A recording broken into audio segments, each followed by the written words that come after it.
হরে কৃষ্ণা। নমস্কার দর্শক বন্ধু, আজকে আরো একটি নতুন ভিডিও আপনাদের জন্য।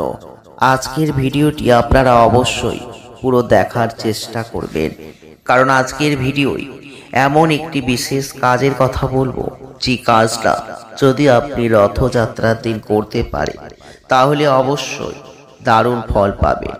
কি ফল পাবেন সেটা জানার জন্য ভিডিওটি প্রথম থেকে শেষ অবধি দেখবেন। অনেকেই সোজা রথে সেই কাজটা হয়তো করতে পারেননি বা জানেন না বলে হয়তো করেননি।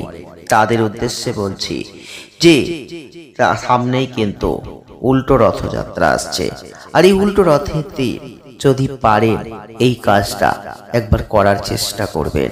যদি এই কাজটা আপনি করতে পারেন তাহলে জগন্নাথ দেবের আশীর্বাদ তো লাভ অবশ্যই করবেন। পুনর্জন্মের কষ্ট থেকে মুক্তি পাবেন, পাপ মোচন হবে, গঙ্গা স্নানের মতো পূর্ণ ফল লাভ করবেন, অশ্বমেধ যজ্ঞের সমান ফল পাবেন, আপনার ভাগ্যের বন্ধ দ্বার খুলে যাবে, আপনার শরীর স্বাস্থ্য ভালো হয়ে যাবে। অবশ্যই ভিডিওটি পুরো দেখলে আপনারাই জানতে পারবেন কাজটা কি। ভিডিওটি পুরো দেখুন। যারা চ্যানেলটিকে সাবস্ক্রাইব করেনি তারা সাবস্ক্রাইব করে রাখুন, কারণ এমনই ভিডিও পেতে চাইলে এই চ্যানেলটিকে সাবস্ক্রাইব আপনাকে করে রাখতেই হবে। আপনারা অবশ্যই কিচ্ছু করতে হবে না, একটু ছুঁয়ে আসবেন, শুধু কাজটা করবেন, তাহলেই পাবেন অনেক ফল, জগন্নাথ দেবের আশীর্বাদ। আপনারা হয়তো জানেনই না কি এমন জিনিস। খুব সহজ একটা কাজের কথা বলবো, রথযাত্রা। আর জগন্নাথ দেবের রথযাত্রা মানেই আপামর বাঙালির কাছে এক বৃহত্তর আবেগ। শ্রী চৈতন্যের সময়কাল থেকেই পুরীর রথযাত্রা বিখ্যাত হয়ে ওঠে বাঙালির কাছে। তার আগেও হয়তো বঙ্গজীবনে শ্রীকৃষ্ণ জগন্নাথ দেবের গুরুত্ব ছিল অপরিসীম।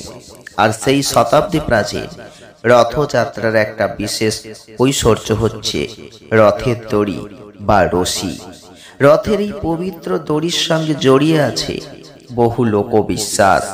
মানুষের মনে আজও যা উৎসাহ উদ্দীপনা সঞ্চার করে দেয়। আজও তাই বহু মানুষ ছুটে যান হয়তো পুরীতে। জগন্নাথ দেবের রথযাত্রাতে রথের দড়িতে যদি একটু হাত লাগাতে পারেন তাহলে কি শুভ ফল পাবেন জানেন? চলুন আজকের ভিডিও আপনাদের জানিয়ে দিই। যারা রথের দড়িতে একবার স্পর্শ করতে পারবেন তারা পুনর্জন্ম থেকে মুক্তি লাভ করবেন, পুনর্জন্মের কষ্ট থেকে মুক্তি লাভ করবেন। মনে করা হয় রথের দড়িতে যিনি রথযাত্রার দিন হাতটা লাগিয়ে টানতে পারবেন তাকে আর পৃথিবীতে পুনরায় জন্ম নিতে হবে না। পুনর্জন্ম থেকে মুক্তির অর্থ জাগতিক দুঃখ কষ্ট থেকে মুক্তি পাওয়া, আর কখনো তাকে দুঃখ কষ্ট পেতে হয় না। এছাড়াও রথের দড়ি অতীব পবিত্র বস্তু, তাই মনে করা হয় এই দড়ি ধরে একবার অন্তত টানতে পারলে জীবনের সব পাপ থেকে মুক্তি পাওয়া যায়। আর পাপ মোচনের জন্যই প্রতি বছর পুরীতে রথযাত্রার সময় ঢল নেমে যায় মানুষের। এমনও বিশ্বাস করা হয় রথযাত্রার দিন রথের দড়ি ঝুলে গঙ্গা স্নানের মতোই পুণ্য হয়। রথের দড়ি যিনি টানেন তার সব পাপ খণ্ডিত হয়ে যায়, যেটা আদতে জীবনে গঙ্গা স্নানের মতোই পুণ্য ফল নিয়ে আসে। তাই জীবনে অন্তত একবার রথের দড়ি টানার বাসনা সবার থাকে। এছাড়াও স্কন্দ পুরাণে জগন্নাথ দেবের রথযাত্রার বিশদ ব্যাখ্যা আছে। সেখানে বলা আছে রথের দড়ি একবার টানতে পারলে তা অশ্বমেধ যজ্ঞের সমান ফল দেয়। যিনি রথের দড়ি টানেন তার জীবনে সুখ সমৃদ্ধি ঐশ্বর্যের জোয়ার আসে। তাই রথের দড়ি একবার অন্তত ছোঁয়ার সংকল্প করার চেষ্টা করুন। এমনকি রথের দড়ি নিয়ে বেশ কিছু অনেক কথাও আছে। এই দড়ির সুতো দিয়ে মাদুলি বানিয়ে অনেকে শিশুর গলায় কিন্তু পরিয়ে রাখেন। এতে স্বয়ং জগন্নাথ দেব সেই শিশুটিকে রক্ষা করেন অসুস্থতার হাত থেকে। আশা করি আজকের ভিডিওটির মাধ্যমে আপনি বুঝতে পেরেছেন।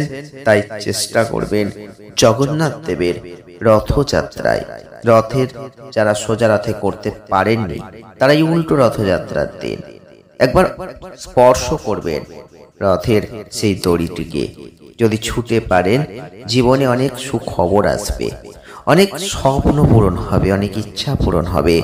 জগন্নাথ দেবের আশীর্বাদে আপনি জীবনে অনেক পরিবর্তন দেখতে পাবেন। ভিডিওটি ভালো লাগলে লাইক করবেন, শেয়ার করবেন আর চ্যানেলটিকে সাবস্ক্রাইব করবেন। সকলে ভালো থাকবেন, সুস্থ থাকবেন। দেখা হবে নেক্সট ভিডিওয়। ধন্যবাদ। আর কমেন্ট বক্সে জয় জগন্নাথ এই কথাটা লিখতে একদম ভুলবেন না।